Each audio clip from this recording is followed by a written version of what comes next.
Welcome back to the show. I'm Anna, and you're watching Anna Speaks Out. Thanks for being here. From a publication called Maine State, is jail time for not using someone's preferred pronouns a possibility? Millennials think it should be, poll suggests. This makes me feel ashamed to be a part of the millennial generation at this moment in time. Millennial mindset, misgendering as a criminal offense.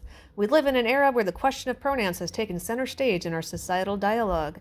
According to a recent Newsweek poll, a significant portion of millennials, those Americans between the ages of 27 and 42, believe that misgendering, the act of referring to someone by the wrong, quote unquote, in my opinion, in my belief in the truth, gender pronoun, should be a criminal offense punishable by law.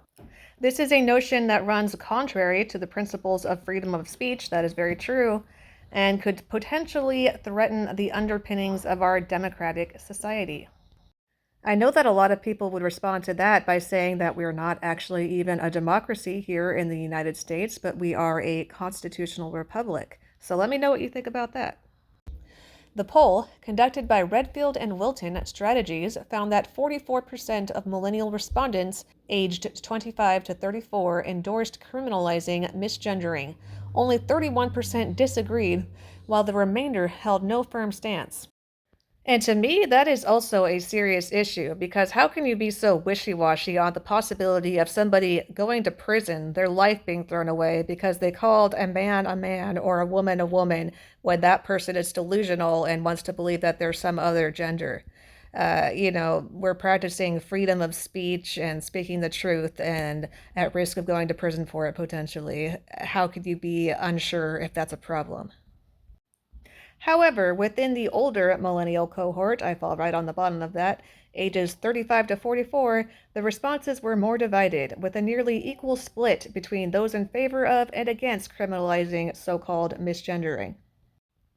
While this issue is of apparent concern to millennials, the broader American populace is less convinced, thank God. The same Newsweek poll found that a significant majority, 65% of the country, disagreed with the notion of making calling people by their proper gender, despite what they want, illegal.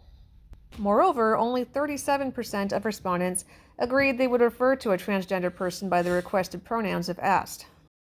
So it sounds like they're saying that about half of the people who said that so-called misgendering should not be illegal would still call the people by their preferred pronouns. And if that's correct, that's pretty weak in my opinion.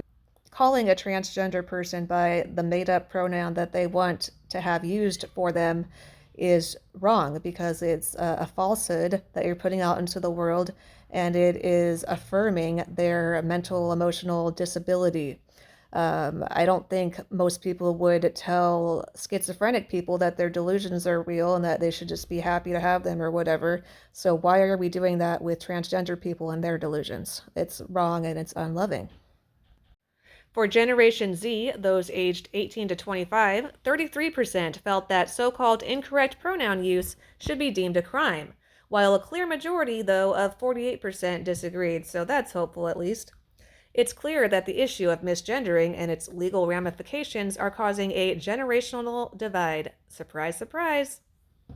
Thanks so much for being here today. Since you liked the video enough to make it all the way to the end, don't forget to click the thumbs up and share with somebody else who would also enjoy.